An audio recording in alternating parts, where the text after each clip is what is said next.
Good morning students. Today we are going to start the golden quadrilateral highways. This highways it will be constructed in our Indian country is 5846 kilometer long. This roadways are 4 or 6 lanes. It will be lanes means ways. The India 4 metropolitan cities Delhi, Kolkata, Chennai, Mumbai and Delhi. This project was launched in 1999. Next I would like to share the north south and east west corridor. Now I am showing the on India map.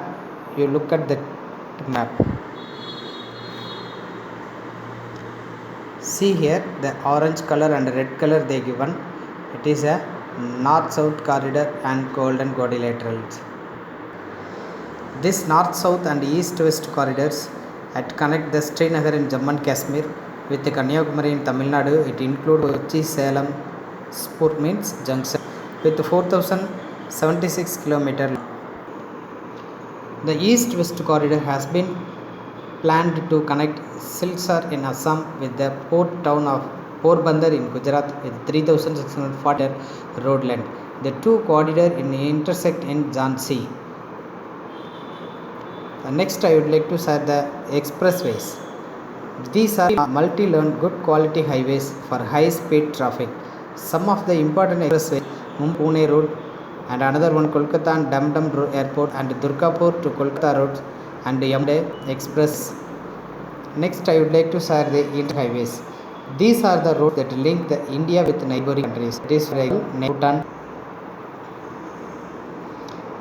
These are the roads that link India with the neighboring countries for promoting harmonious relations. Harmonious means தேசமைக்காக இது ஏற்படுத்தப்படுது.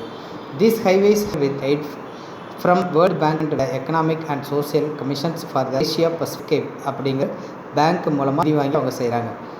India with those countries such as Pakistan, Nepal, Bhutan, Bangladesh and Myanmar. Next I would like to explain the following topics for railways. The Indian railway system is the main artery of country's inland transport. Road transport next it will give much importance to for this railways. The railways cater to need of a large scale movement of traffic both freight and passenger, thereby contribute growth. வசதிக்கு அப்புறம் நம்ம railways தான் வந்து நம்மளுக்கு ரொம்ப ஹெல்ப்பாக இருக்குது. அதுவும் குறிப்பாக பயணிகளை ஏற்றிட்டு போகிறதுக்கு இந்த ரயில்வேஸ் ரொம்ப யூஸ்ஃபுல்லாக இருக்குது. The railways are considered as the backbone of surface transport of India. The national integration being there தேசிய ஒருமைப்பாட்டை கொண்டு வரதுக்காக இந்த ரயில்வே நம்ம function. It also promote trade, tourism, education, etc. Railways help in the commercialization of agriculture sector by the facilitating by the bulky movement of perishable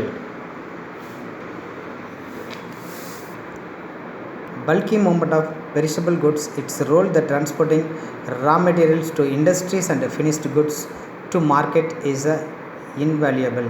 The Indian Railways network is the largest in Asia and the second largest in the world. For operation, Indian Railways are organized into 17 zones. See here in this box, the 17 zones are given. You please read out this page.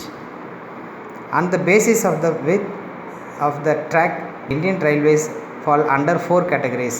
First one, broad gauge. Broad gauge it will be the meter width 1.67 meters. Meter gauge 1 meters width. Narrow gauge 0.76 meters width. Gauge 0 meters width. The first started in 1925 in Mumbai. Gadiman Express for Indian railway networks. It will be travel New Delhi to Agra nearly 160 km/h.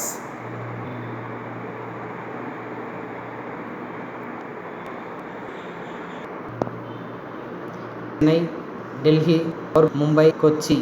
The first one in India. It is also called Mass Rapid Transit System (MRTS).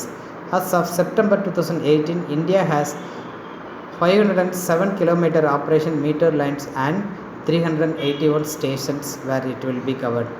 Next I would like to explain that do you know the state of Meghalaya has no railway network in our Indian country states. Next I would like to share the pipeline transport. With the help of this pipeline, the liquid materials it will be travel or transport from one place to another place. In the past, these were used to transport cities and industries. Now the solid can all be transported through the pipeline.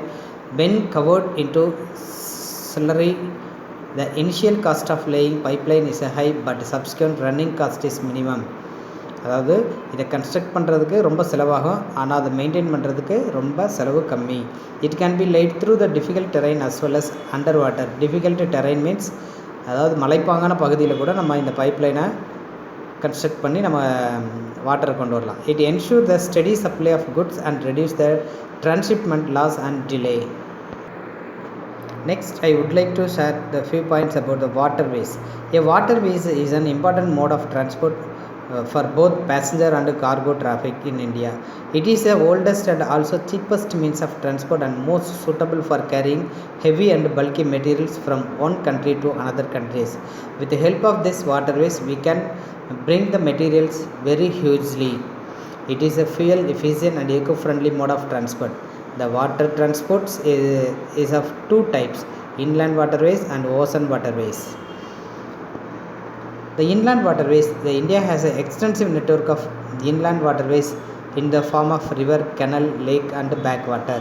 Mostly this inland waterways, it will cover the river side, canal side and lake and backwater side. It depends upon the depth and width of the watery and continuity of the water flow. For the development and maintenance regulations of national waterways in the country, the Land Waterways Authority set up 1986. Next, we are going to see the major national waterways. Here they given three major national waterways. First one, it will connect Haldia and Allahabad. It measures 1620 kilometers. It include Ganga, Bhagirathi and Hooghly river system. The national waterways 2. This waterway includes the stretches Brahmaputra river between Dhubri and Shadia. It will cover the distance 891 kilometers. Third national waterways, the waterway extends between Kollam and Kottapuram in the state of Kerala. It is the first national waterways in the country in 24 hours navigation facilities. Navigation means transport facilities available. It will cover the distance 205 kilometer. Next, I would like to explain the oceanic routes. Oceanic routes play an important role in the transport sector of Indian economy. About 95% of India foreign trade by volume and 70% by volume moves through the ocean routes. The coastal shipping play an important role in the transport bulky goods in India. Shipping is not only most economic mode of transport, it is also environmental friendly mode, because with the help of this, it's never to affect the environment's pollutions. The seas and oceans routes are mainly used for the international trade, are connected through the ports.